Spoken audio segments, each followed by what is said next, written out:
Hi everyone.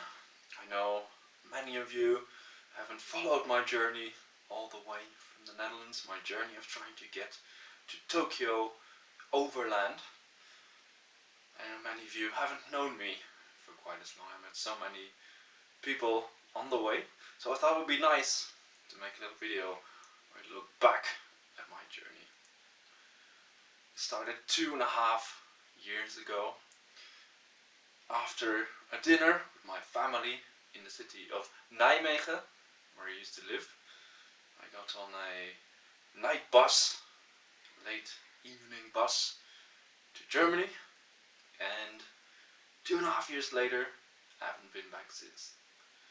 From Germany, I quickly moved on to the Balkans, a place I really grew to like, a place where I met many good friends, a place where I stayed very long. We're all a bit in the same boat there. The Balkans were still relatively open in the winter, the worst winter of COVID compared to the rest of the world at least. So we're all stuck there having a pretty good time. But in the spring of 2021, I really felt the desire to head further east from there. A recurring theme, trying to go east and being blocked by some global event. So I decided going to head to Romania, Moldova, got into Ukraine, stayed there for a while, crossed the Black Sea all the way on a ferry to Georgia, to Armenia, and my plan was to go to Iran, to Central Asia, and then see from there what's open at the time. But unfortunately, both Azerbaijan and Iran were closed, so the overland route for me from there was closed, unfortunately. So I headed back to Georgia, stayed a while in Georgia, headed to Turkey, stayed quite a long time in Turkey, a place I really grew to like as well. Then the winter of 2021 came, I headed back into the Balkans to meet friends, spend New Year's, spend Christmas, spend another Christmas, Orthodox Christmas, and meet my family who came over to Christmas to visit me. We did a road trip there. And of course, after I wanted to head east again, try to make my way across Asia. So this time my plan was to go through Russia on its vast railway network that goes all the way to the far east of Asia, the Trans-Siberian Express, the Baikal-Amur line. That was my plan, and from there I headed to Ukraine again, this time with the plan to cross the border with Russia and get on its trains from there. Unfortunately, the beginning of 2022 was of course not a good time to be in the border region with Ukraine and Russia.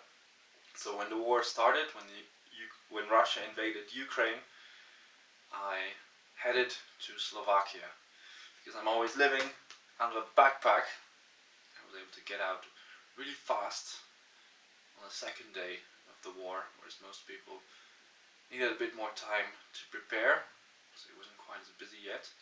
But the Slovakians, they were already well prepared on the border, really helpful to me and to the people who fled Ukraine as a refugee, helped me get from the border to the cities. From there headed to Poland, stayed a while in Poland. And of course, I didn't give up on my plan to go east, so I decided on another route from Poland. I headed down through Europe to Istanbul. From Istanbul, I headed all the way across Turkey, and from there to Van, to Mardin, and from there into Iraq, into Iran, beautiful country.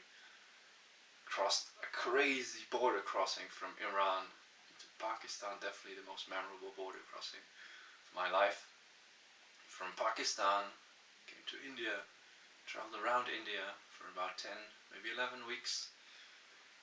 And then from India, I finally crossed the border on the last day of my visa to Nepal, where I am now. And here I took a bit of a load off. It was a bit more of a relaxing place to stay and a more relaxing place to travel around than the countries I've been before, India and Pakistan in particular. They're beautiful countries, but they're not the easiest or most comfortable places to stay in. But of course my desire to head further east to make it to Tokyo hasn't disappeared. So 2 days ago I picked up, finally after a long bureaucratic process, finally I picked up a new visa to head back into India, the only place to go from Nepal as an overland traveler. So I'm going to go back to India and try to make my way further east from there. So a while ago I gave you the option to ask me a couple of questions that I'll answer in this video as well. One of the questions, very general one, is what tips do I have for other travelers?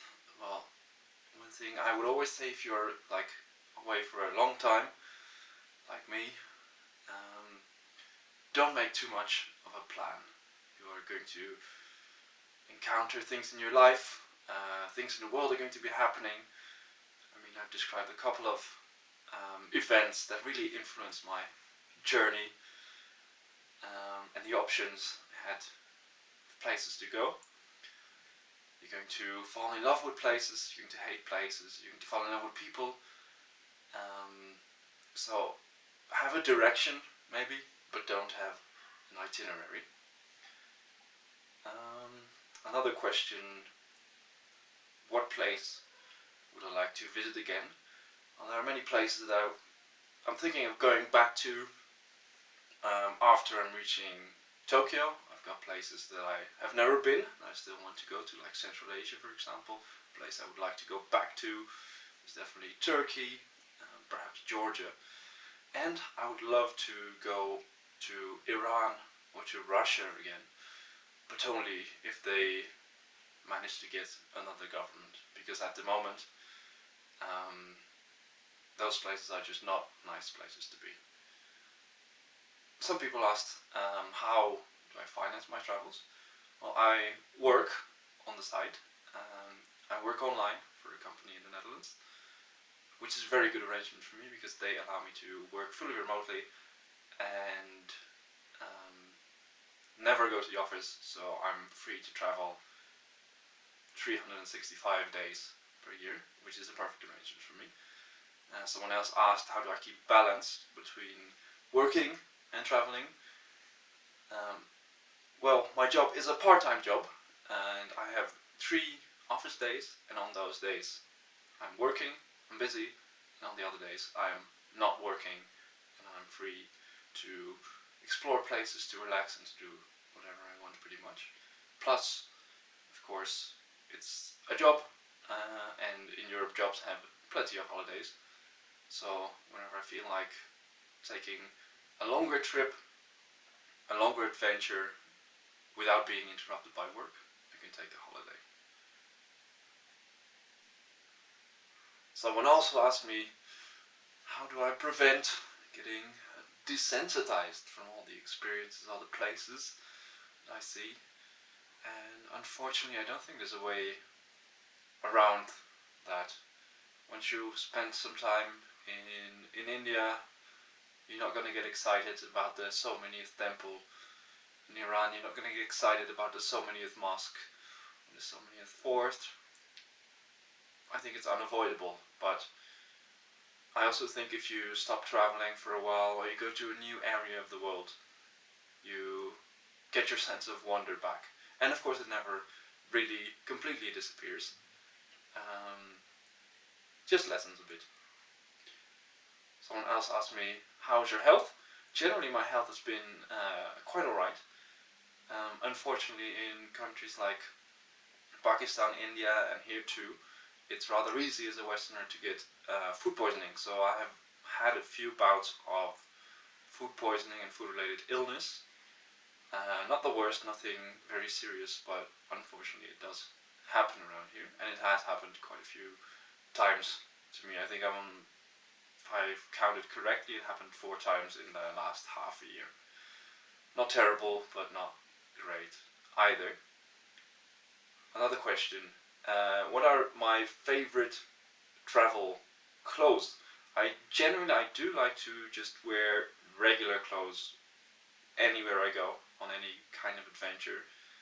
You can see me like this, just in a normal jumper, on any of my adventures pretty much. I don't really like to get too much specialized equipment. I prefer just wearing what I would normally wear. So yeah, a nice warm sweater for in cold places, a nice loose shirt in warm places.